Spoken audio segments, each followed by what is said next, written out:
I wish I wasn't afraid all the time, but I am.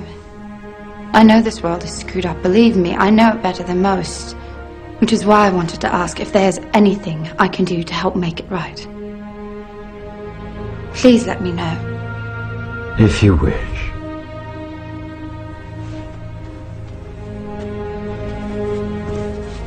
The very anniversum Fisi.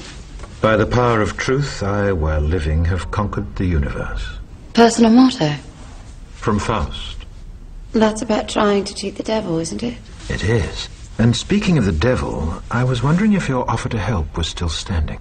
Of course. It appears that unforeseen circumstances have accelerated my original plan. As a result, I'm in need of someone with some theatrical skill. I'll do my best. I believe you will. We are consciousness. All that is, has been, and ever will be. There is nothing to fear. Whatever happens, we are always that. Mind fears, because it's programmed to fear. When we're conscious, there's no fear in this. It's a shake of the head. Pathetic. Pathetic. Pathetic. And we need to do this. Compliance. We need to challenge that. Not with violence, not even with aggression. We just need not to fight it. We need to walk away, because without our acquiescence, it cannot survive. You know, when you look at a pyramid, we've been manipulated to believe the power in a pyramid is at the top. It ain't. The top of the pyramid is there because the rest of the pyramid's holding it up. We're holding this whole thing together.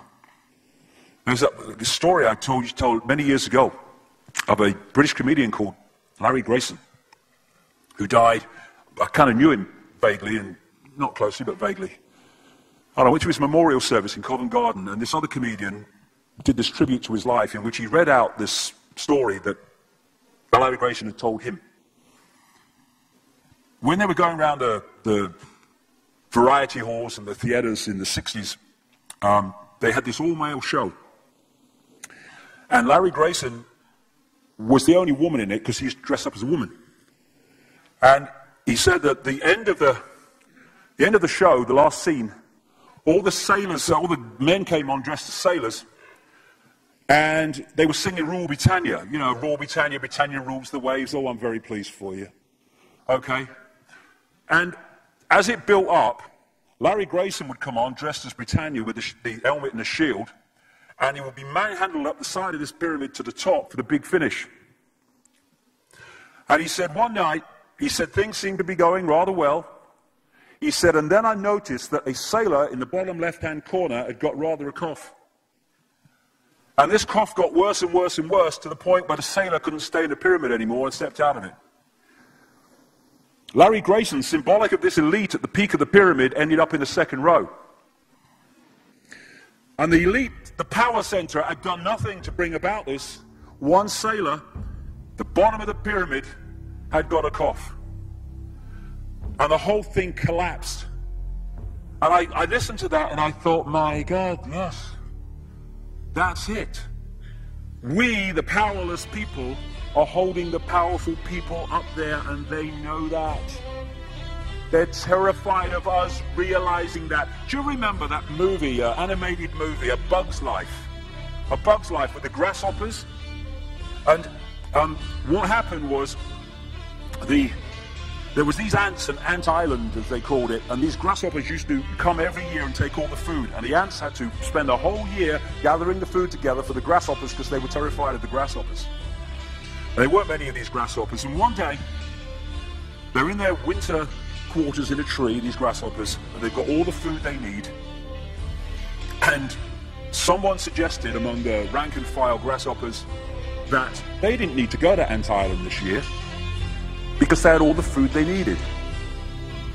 And then out came the leader of the grasshoppers to tell them the facts of life, and the few are going to control the many. It's a wonderful speech. If you ever can see that movie, A Bug's Life, I do recommend it. And he said, basically, They outnumber us 100 to 1. And if ever they figure that out, there goes our way of life. So we have to keep the pressure on, basically. We have to keep them working, so they don't figure out where the real power is. And that's why this network of manipulation works so hard to keep us in these states. Like I said earlier, what are people leaving foreclosed homes for? Foreclosed by banks that have caused the unemployment that lead to them having to leave their homes. Stay there, refuse to leave, make it difficult for them. Expose them for what they are. We make it so easy, the non-compliance. No longer will we just do it because we're told to do it. Is it just? Is it right? Okay, I'll do it. Is it unjust? Is it not right? I ain't doing it. We start to make the decisions on what we will and will not do based on our values and not some imposition from the dark suits. These people are gonna give me, grant me, or grant me not my freedom. I'm all that is. You can't grant me freedom. No one can grant me freedom. I am freedom. It's what I am.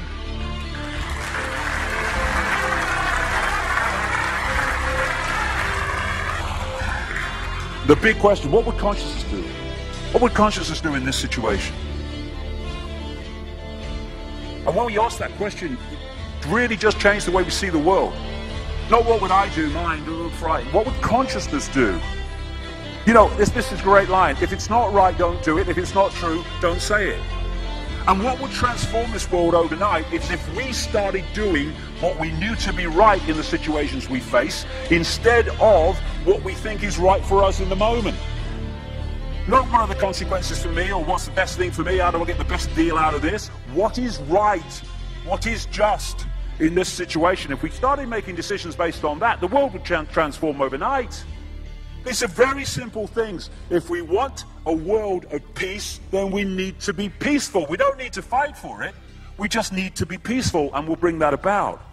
If we want a world of kindness, we need to be kind, and then it will naturally unfold.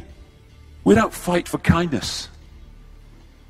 As Martin Luther King said, it's a wonderful saying, piece of oratory. Cowardice asks the question, is it safe? Expediency asks the question, is it politic? Vanity asks the question, is it popular? But consciousness asks the question, is it right? And there comes a time when one must take a position that is neither safe, nor politic, nor popular, but one must take it because it is right. And when enough of us do that, what is right will manifest by definition.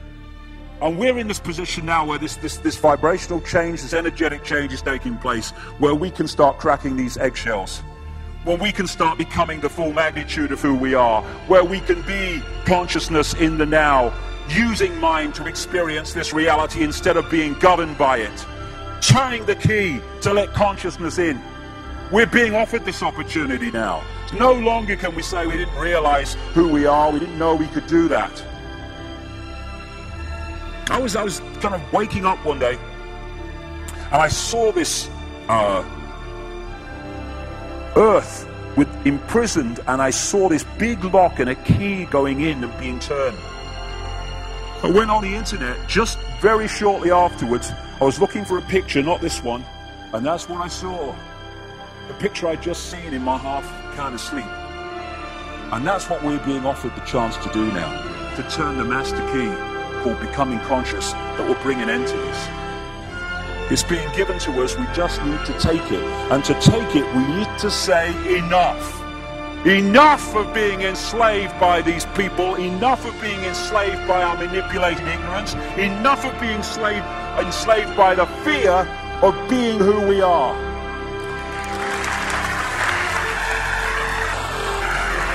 Enough! It is time to fly.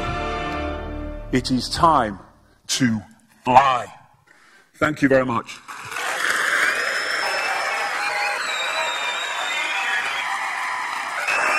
Thank you. Thank you very much. Thank you. Thank you. Thank you.